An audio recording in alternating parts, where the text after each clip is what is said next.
So a horror game without sounds or some themes is gonna be a bit boring.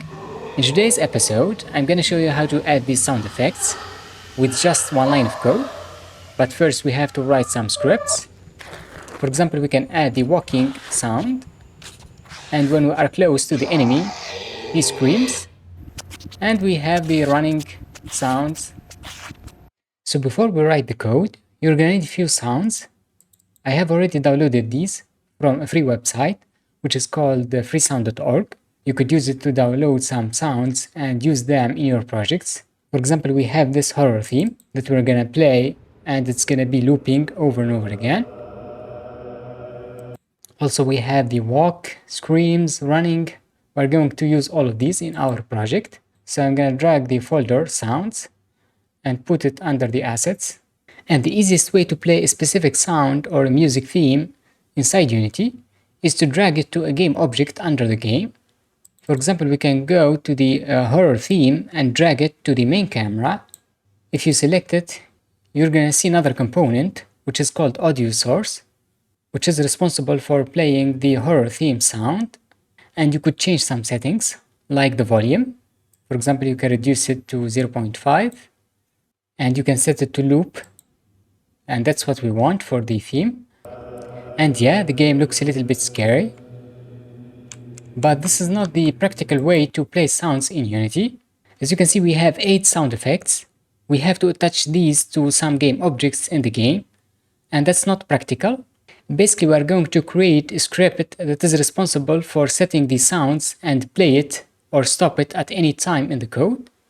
And to do that, I'm going to remove this component, AudioSource. And let's add an empty game object. And I'm going to call it AudioManager. Then we are going to attach a script to create all of the AudioSource components and be able to play it at any time.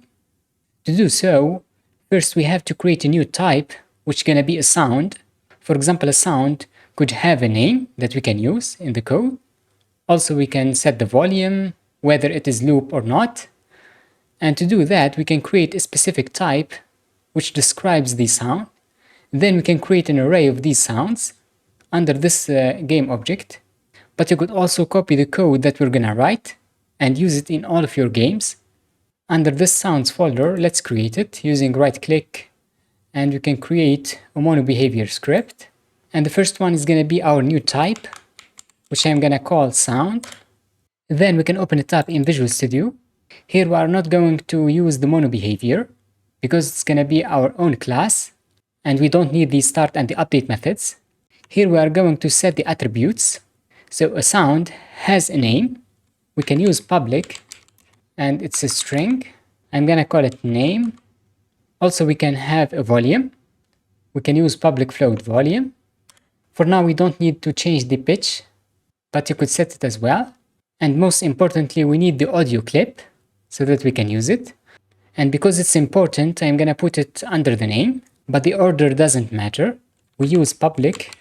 The type is audio clip, and let's call it clip. And probably we need the loop parameter using public boolean and call it loop. And last but not least, we have the audio source component, which we're going to use to play the actual sound in the game. Using public, the type is audio source, and let's call it source. And that's pretty much it for this class, but you could add more parameters later on. But here we need to tell Unity that we're going to use this class in our code and be able to adjust it from the inspector. For that, we need to add these square brackets. We'll write system, then dot serializable. Next, we can save our script and use this class to create our sounds. To do that, I'm going to create another one by right-clicking, create mono behavior script, and call it AudioManager. We're going to attach it to our game object AudioManager by dragging it from the hierarchy. And now we can open it up. On top, we are going to create an array of sounds. And let's make it public so that we can see it from the inspector. Then we'll write the type, sound. To declare this as an array, we have to open and close the square brackets. And let's call it sounds. Now, if you save the script and get back to the game object, by default we have 0 elements. we can set it to another number. So we have 8 sounds for now. I'm gonna put 8 and hit enter. Now we have 8 elements inside the array. We can set the name, the audio clip, the volume, and whether we want to set it to loop or not. For example, we're gonna start with the horror theme. I'm gonna drag the audio clip under the clip attribute, and let's call it theme. We're gonna use the name later on to find a specific sound and play it in our game. For the volume, let's use 0.5. Of course, we can use a settings menu and adjust this parameter. We're gonna set it to loop. But for the audio source, we are not going to create it by dragging the audio component. We're going to create these from the code, and we don't need to see it from the inspector. We can hide it under sounds. On top of the audio source, I will add square brackets, and we have this option to hide it. Hide in inspector. And now we only see the main parameters that we need to adjust. Let's add all of the audio clips. I'm gonna add the walking sounds and call it walk or zombie walk. I'm gonna use 1 for the volume. It's gonna be loop. The same thing for the running sound. And when the zombie is idle, I'm gonna play this sound, which is called screams. To do that, let's add it to our list and call it screams. The same thing, we're gonna set it to loop. And we have this roar sound that we're gonna play once when the enemy is playing the zombie scream animation. And finally, we have attack. Let's call it attack as well. The volume is gonna be 1. And now we're gonna create the audio source components using these parameters. And we do that under the AudioManager, and under the start method, we can use the for each loop so that we can loop through all of these sounds. So for each sound in the sounds, we're going to set the audio source component by writing sound, then dot, and we have called it source is equal to, and we can use game object, which means this game object, dot, add component, and we're gonna add the audio source component. I'm hitting tab to confirm the command. Next, we're gonna use the parameters that we have set from the inspector to this audio source component by writing sound, then dot source, and let's start with the first parameter, which is the audio clip is equal to the sound, and we have the same name, clip. Next, we have the volume using sound dot source dot volume is equal to the sound volume that we can set from the array. And finally, we have the loop option. Now that we have the audio source components under this array, we can play a specific one by searching for the sound using the name, which is a string.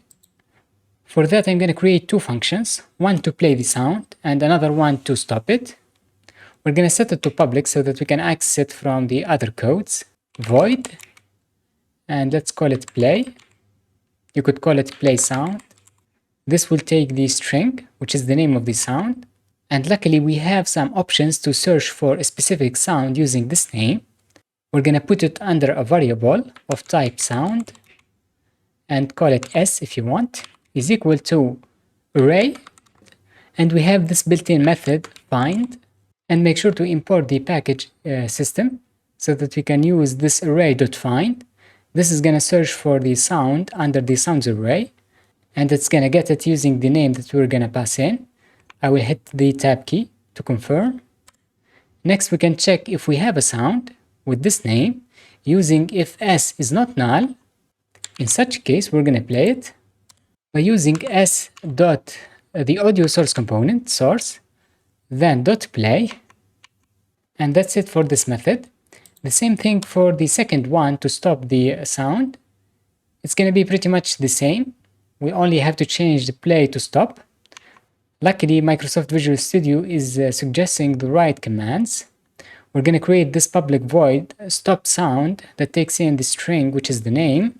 Then we're going to search for that sound under the sounds array, and we're going to use dot stop.